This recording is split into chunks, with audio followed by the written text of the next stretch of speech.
She was wearing grey in a room full of gold, and he walked straight to her. But I need to tell you how we got there, because by the time the Duke of Ashworth crossed that ballroom floor, with every eye in London following him, I had already spent 6 years learning what it meant to be invisible. And I had made my peace with it. Or at least, I thought I had. My name is Eleanor Wynn. My mother was the youngest daughter of Viscount Fairley. Beautiful, spirited, adored by everyone who met her, and disowned the week she married my father, a clergyman's son with a poet's temperament and no income to speak of. They were desperately happy. I know this because my father told me every day until the fever took him when I was 11, and because my mother's eyes went hollow after that, in a way that never quite filled back in. She followed him 14 months later, quietly, in her sleep. The doctor said it was her lungs. I think it was something else entirely. I was 12 years old, standing in a churchyard in Suffolk with a carpet bag, and no one coming for me, when my Aunt Philippa's carriage finally appeared, 2 hours late. She didn't step out. Her footman handed me in, and the first thing she said to me, the very first thing, was, "You look like your mother. We'll have to do something about that." That was the beginning. Aunt Philippa was my mother's eldest sister. She had married well, Sir Edmund Hale, a baronet with a crumbling estate in Hertfordshire and a talent for dying conveniently, which she exercised when I was 14, leaving her comfortable and bitter. She had one daughter, Cecily, and Cecily was the project. Everything in that household orbited Cecily's future. Her gowns, her lessons, her dancing masters, her complexion, her prospects. I understood my role within a week of arriving. I was the frame. Cecily was the painting. And in fairness, she looked the part. Golden hair, rosebud mouth, that fashionable porcelain fragility that made men want to catch her before she fell. She was also, beneath the surface, not unkind, just incurious. She accepted my presence the way she accepted the furniture. I was there. I had always been there. She did not wonder what I thought about it. It was Aunt Philippa who set the terms with precision. I was given lessons, but only the ones Cecily didn't want. Music, since Cecily had no ear for it. French and Italian, since Cecily found languages tedious. History and literature, since Cecily preferred watercolours. I absorbed everything. Not out of ambition, but out of hunger. When you have nothing that belongs to you, knowledge is the one thing no one thinks to take away. By the time I was 17, I could play Clementi and Mozart with genuine feeling. I could read French novels without a dictionary. I could hold a conversation about architecture or astronomy or the Peninsular War, none of which mattered, because Aunt Philippa had no intention of letting me use any of it. "You are not the attraction, Eleanor," she told me once, adjusting Cecily's hem while I stood in the doorway. "You are the shadow that makes the light brighter. Do you understand?" I said yes. I even believed it, for a while. The season of 1814 was Cecily's great campaign. Aunt Philippa had spent 2 years preparing for it, calling in favours, securing an invitation from Lady Ashworth for the opening ball of the season, commissioning a wardrobe that must have cost more than my father earned in his entire life. Cecily would enter society like a comet, luminous, unmissable, and I would be there beside her, visible enough to serve as contrast, invisible enough to stay out of the way. The morning of the ball, I came downstairs to find my gown laid out on the servants' table. Not in my room, on the servants' table. Grey muslin, high neck, no embellishment. It looked like something a governess would wear to a funeral. Cecily was in the drawing room, being laced into ivory silk embroidered with seed pearls, her hair already half-pinned with gold combs. She looked exquisite. She always looked exquisite. She glanced at me and said brightly, "Oh, Eleanor, you'll be comfortable at least." Aunt Philippa didn't look up from her correspondence. "Dress the plain one in grey. She's there to hold Cecily's fan, not to attract attention." I picked up the gown. I went upstairs. I put it on. And I stood in front of the mirror and forced myself to look. Grey muslin against brown hair and brown eyes. No colour at my throat, no flowers in my hair. I looked exactly like what my aunt intended me to be. A piece of background. A filler.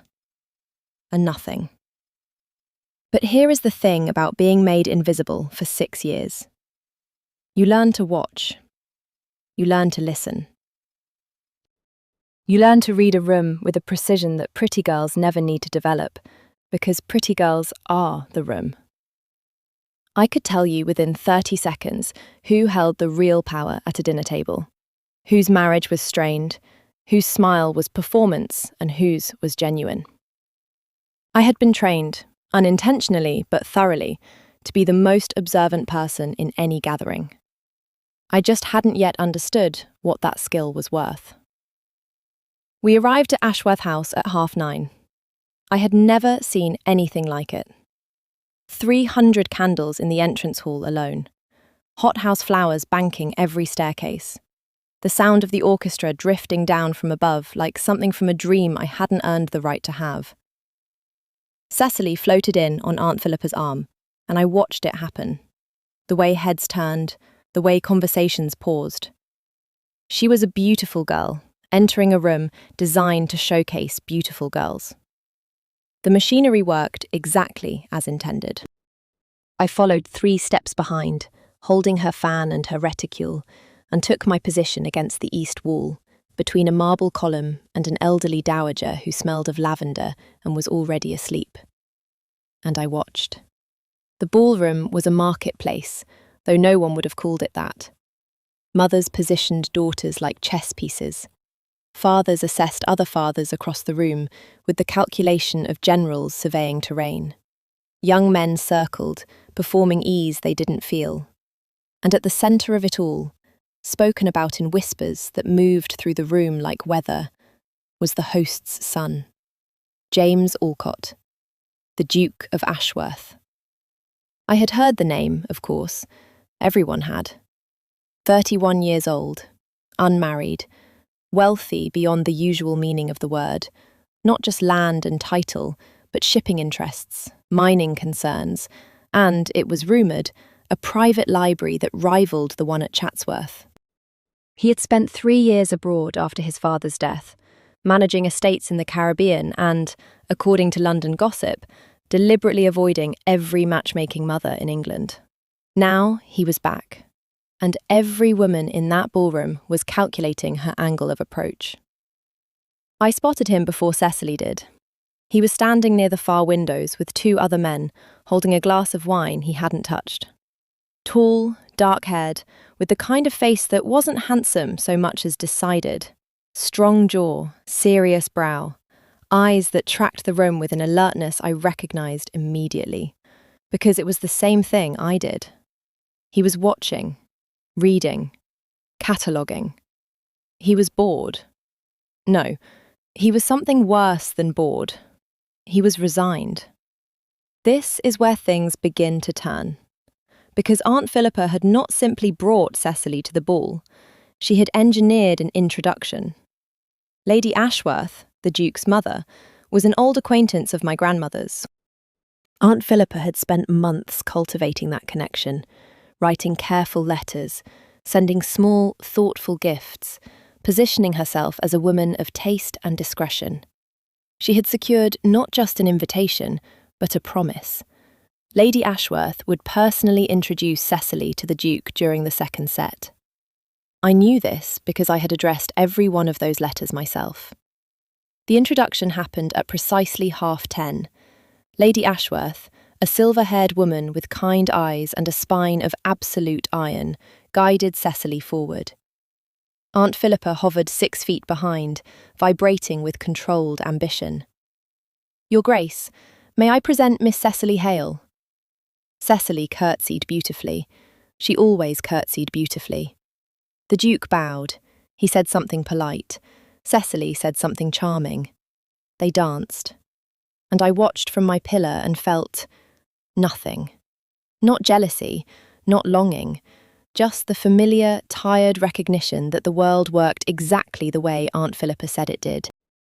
Beautiful girls got dances. Plain girls in grey held the fan. But then the dance ended, and something unexpected happened. Cecily returned to Aunt Philippa, flushed and triumphant. "He's very tall," she reported. "And he asked about my watercolours." "And you told him?" "Exactly what you said. That I find landscapes most inspiring and that I admire the Dutch masters." Aunt Philippa nodded, satisfied.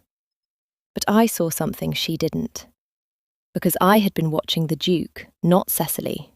And during their conversation, his gaze had drifted, just once, just briefly, toward the east wall, toward the column, toward me. Not at me. Past me, I told myself. At the window behind me, at the painting, at anything other than a girl in grey muslin who had no business catching a Duke's eye. I was wrong. 20 minutes later, the Duke extricated himself from a conversation with a cabinet minister's wife and walked, not strolled, not drifted, walked with clear intention directly across the ballroom floor. Past the debutantes in white, past the diamonds and the silks and the carefully engineered smiles. He stopped in front of the marble column, looked at me with those watchful, dark eyes, and said, "You've been reading the room since you arrived. I've been trying to do the same thing all evening, and I'm not half as good at it as you are." I stared at him. My mouth went dry. This was not in any script my aunt had written. Forgive me, Your Grace, I don't... "You noticed Harrington's wife signalling to the footman to water down his wine," he said. "You noticed Lady Pemberton switch place cards when she thought no one was looking. And you noticed my mother seat your cousin beside me, specifically because she believes I need someone decorative to offset my reputation for being difficult." A pause. "You noticed all of that, and you've been standing here for an hour and a half cataloguing it, because no one is watching you." My heart was hammering. "I was watching you," he said simply. "What is your name?" "Eleanor," I managed. "Eleanor Wynn." "Miss Wynn." He offered a small, serious bow. "Would you do me the honour of the next dance?" Across the room, I saw Aunt Philippa's face perform something I had never seen before. Her smile collapsed in sections. The mouth first, then the eyes, then the careful posture she had spent years perfecting. She looked as though someone had removed a structural beam from inside her. Cecily simply looked confused. And I, plain Eleanor, the background, the shadow, the one in grey, placed my hand on the arm of the Duke of Ashworth and walked onto the dance floor. But this is where I need to stop pretending this is a simple story about a pretty rescue. Because what happened next was not a fairy tale. It was a siege. The dance was a cotillion. We barely touched. But we talked, and I made a mistake. I was honest. He asked what I'd been reading. I told him, not the polite answer, but the real one. Montesquieu's Letters, in French. He asked about the piece the orchestra was playing, and I identified it, not just the composer, but the specific opus, and mentioned that the second violin was dragging slightly in the allegro. He asked about my life in Hertfordshire, and I said, without thinking, "I'm the poor relation. My aunt keeps me for contrast." He didn't laugh. He didn't look pitying. He looked at me the way you look at a problem you've just realised is far more interesting than you anticipated. Contrast, he repeated quietly. I don't mind it.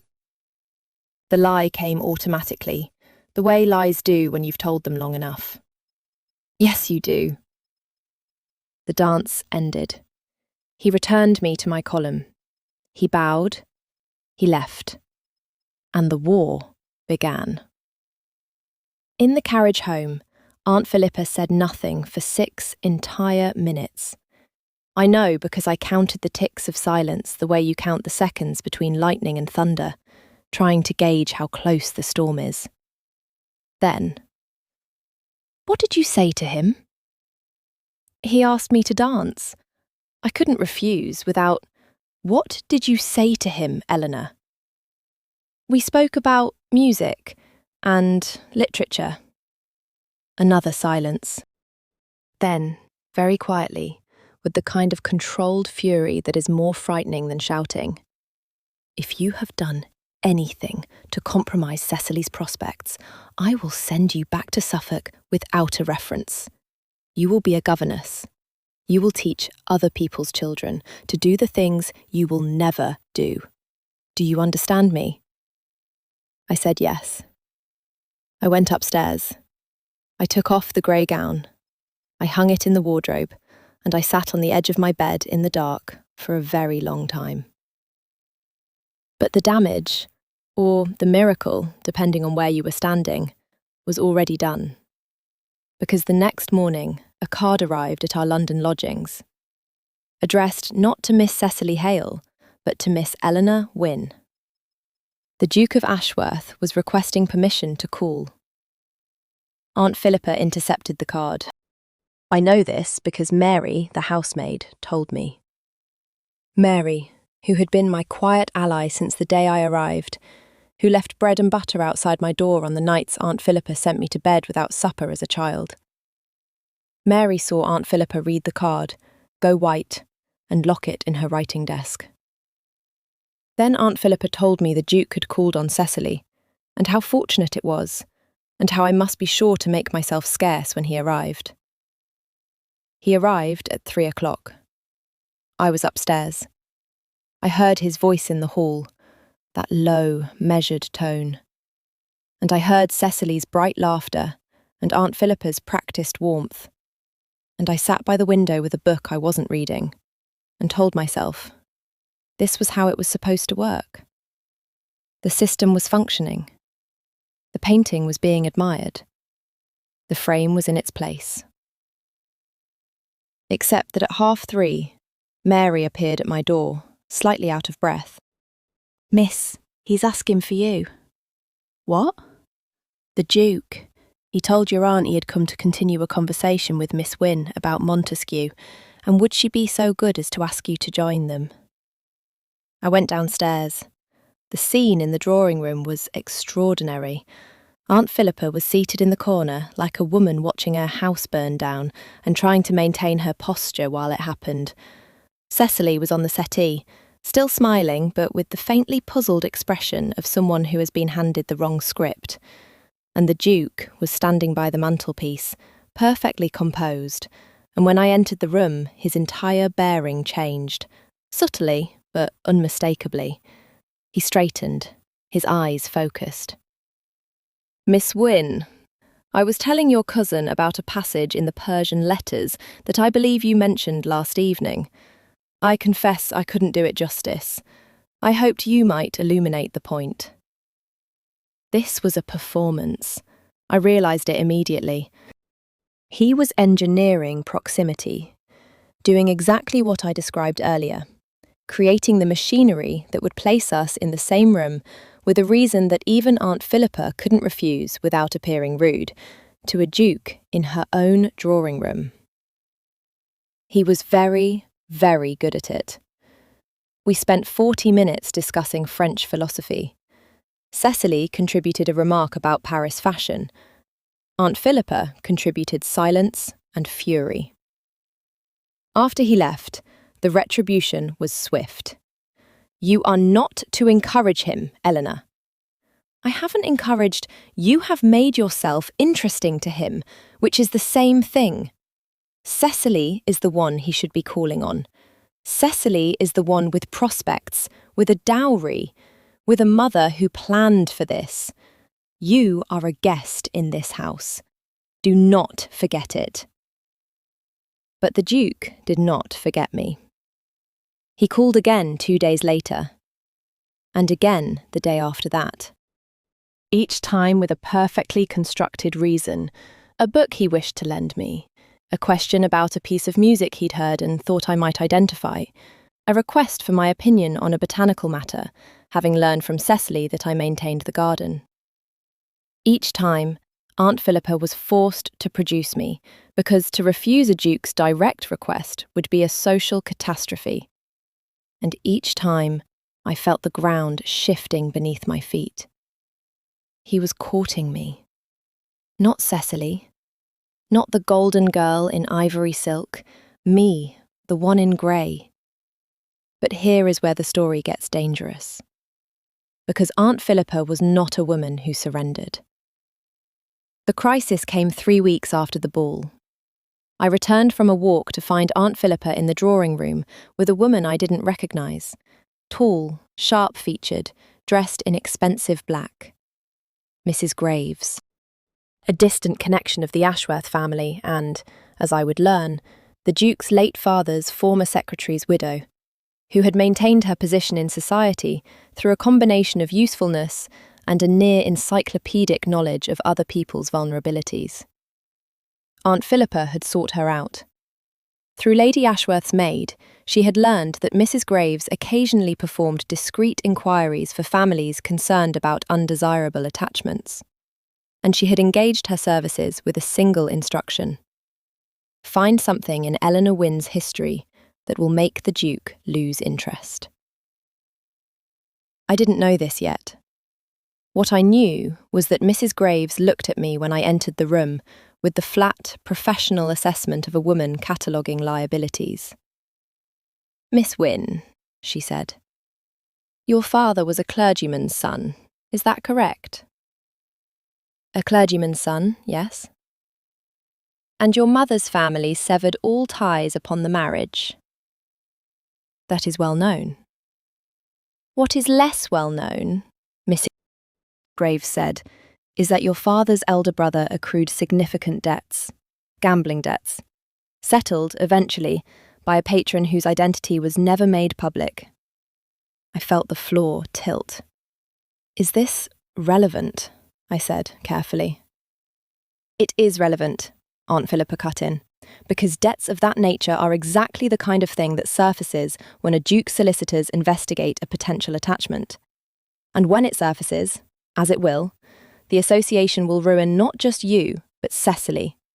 The Hale name will be tainted by your father's family. Everything I have built will be destroyed because you could not stay in your place."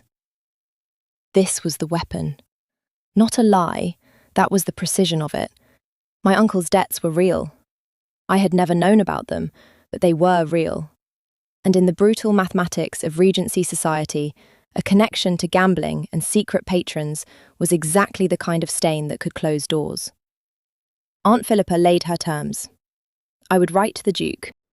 I would decline any further visits. I would plead a family obligation requiring my return to Hertfordshire. And I would go. Quietly. Before Mrs. Graves had reason to share her findings with anyone else. "If you refuse," Aunt Philippa said, "I will ensure Mrs. Graves presents this information to Lady Ashworth directly. You will not simply lose the Duke. You will be unhouseable. No family of standing will take you in. You will have nothing." I went upstairs. I sat at the writing desk. I picked up a pen. And I could not do it. Not because I was brave, I was terrified. But because something in me, something that had survived 6 years of grey gowns and servants' tables and being told I was a shadow, recognised that this was the moment. If I wrote that letter, I would be confirming everything my aunt had ever said about me. That I was background. That I didn't deserve the light. So I did something I had never done in 6 years. I disobeyed. The next morning, instead of posting a letter of withdrawal, I sent a note to the Duke, through Mary, who carried it personally to Ashworth House, asking if we might speak privately at the Fairchild garden party that Thursday. A party I knew both families would attend, a public enough setting to be proper, but with enough garden space to allow a real conversation. He sent back one line: "I will find you by the roses." Thursday arrived, and so did the catastrophe Aunt Philippa had been engineering. She had moved faster than I anticipated. Mrs. Graves, it transpired, had not waited for Aunt Philippa's instruction. She had already approached Lady Ashworth, not with the full dossier, but with a careful insinuation. Whispered concerns about Miss Wynn's family, hints about debts and disgrace. Just enough smoke to suggest fire. I arrived at the Fairchild garden to find the social temperature had shifted. Women who had smiled at me a week ago offered tight nods. One matron pulled her daughter away as I approached the refreshment table. The whispering had begun. The Duke was by the roses, as promised, and the moment I saw his face, I knew. He had already heard it. "Your aunt's associate has been busy," he said quietly. "I know, Tell me the truth, all of it." So I did. Standing among the roses with the murmur of the party behind us, I told him everything I knew. My father's brother, the debts, the unknown patron, the fact that I had learned of it only days ago, used as a weapon to drive me from his company. "I should also tell you," I said, "that my aunt gave me a choice. Write to you and withdraw, or have Mrs. Graves take the information to your mother. I chose neither, which is why we are standing here." He was quiet for a long moment, the longest moment of my life. Then he said, "The patron who settled your uncle's debts was my father." I couldn't speak. My father kept records of every private arrangement he made. I found the ledger when I inherited. Your uncle owed £1,100 to a syndicate in Bath. My father settled the account in 1802. I don't know his reasons. Possibly he knew your grandfather from Parliament. But the debt was cleared, fully. There is no outstanding disgrace. Why didn't you? Because I wanted to see what you would do when pressured. Whether you would fold, or whether you would come find me. He looked at me steadily. You came and found me. But we were not alone. Aunt Philippa had followed me into the garden, and she was not alone either. She had Mrs. Graves at her side, and behind them, a small constellation of curious onlookers drawn by the magnetic pull of visible tension. "Eleanor?" Aunt Philippa's voice carried the way it always did, controlled, authoritative, the voice of a woman accustomed to having the last word. "Step away from his grace. We are leaving." And this is the moment that changed everything. Not what I did, what he did. The Duke of Ashworth turned to face my aunt.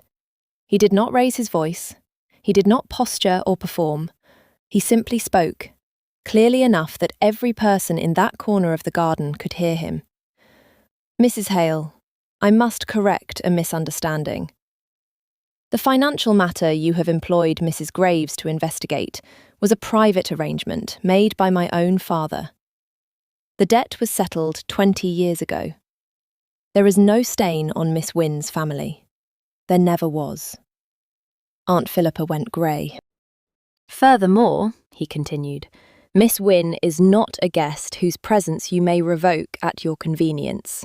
She is, as of this morning, the woman I intend to marry. I have already written to my solicitor. The settlement will ensure she is independent of your household. Permanently." The garden had gone silent. Not the polite hush of suspended conversation, but the absolute, crystalline silence of 40 people holding their breath. Mrs. Graves stepped backward, quietly, and disappeared into the crowd with the practiced efficiency of a woman who knows when a commission has catastrophically failed. Cecily, and this is important, stepped forward. Not to her mother's side, toward me. "Eleanor," she said softly, "is this what you want?" "Yes," I whispered. Cecily turned to the Duke. For the first time in our lives, she looked at someone with genuine, focused attention. "Then you should know she plays Mozart better than anyone I've ever heard. And she keeps the garden alive every winter. And she has been the kindest person in our house for 6 years, and none of us deserved it." It was the most Cecily had ever said about me. It was more than enough. Aunt Philippa stood in the garden with her campaign in ruins around her. She did not cry. She did not shout. She simply turned and walked away, and I never once saw her look back. We were married in September, in the chapel at Ashworth House, with the autumn light coming through the windows like honey. I wore ivory, not grey. Never again grey. My mother's ring was on my finger. The Duke, James, my James, had found it among my father's effects, which he had quietly retrieved from the parish in Suffolk after learning my history. He had it cleaned, resized, and presented to me the morning of the wedding, without ceremony, simply placing the box on my writing desk with a note that read, "This belongs to you." It always did. Mary was there, in a new dress, seated in the 3rd row. Cecily was there too, composed and genuinely smiling, already exchanging glances with a young naval captain who would, by the following spring, become her husband. Aunt Philippa was not there. But here is what I want to leave you with. It is not the wedding. It is not the vindication. It is a moment from the night of the ball, the very first night, that I didn't understand until much later. When the Duke asked me to dance, and I placed my hand on his arm, and we walked onto the floor, I glanced down and saw my gown reflected in the polished wood, grey, in a room full of gold, and I thought, I have been visible this entire time. I simply hadn't found the person who knew where to look.